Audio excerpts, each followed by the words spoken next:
sa labas na pwede ng boundary ng park. Oo. Pero talagang bawal na bawal pa rin sa mga mangingisdang maglayag po ngayon.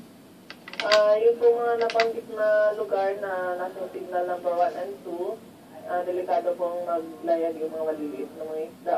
Kahit na po yung ating mga transportation na pandagat saka sa yung papawid ay malamang cancel po. Okay. Bukod kay Goryo, Ma'am Connie, meron ba kayong mga nakitang low pressure area pa?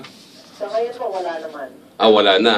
Pero may mga inaabangan po tayong mga bagyo sa mga susunod na pagkakataon. Wala po, tinignan na sa mga nakikita naman natin ng mga analysis, wala pang mabubuong low pressure area for the next 2 to 3 days. Okay, pero itong si Goryo Bubay, matuturing natin na malakas ba siya? Anong effect niya sa Pilipinas? Tropical storm po ito, ibig sabihin na sa pangalawang classification ng bagyo to.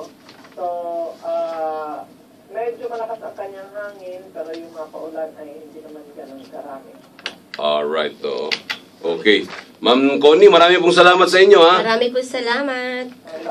Maraming salamat. Diyan po si Ma'am Connie Dadibas ng Weather Forecasting Center ng Pag-asa. Buti naman, wala ng low pressure area silang nakikita pa uli. Partner, kasi... Si Goryo ay, sabi ni Ma'am Connie, mag-weekend lang sa Pilipinas. Sa Pilipinas. Mag-weekend lang siya. Hindi pa rin, yun, partner, hindi pa safe. No, siyempre. Oo. Basta bukas na madaling araw. Lang diba? Bukas na madaling araw ay lalabas na ng Philippine Area of Responsibility itong si Bagyong Goryo. Oo.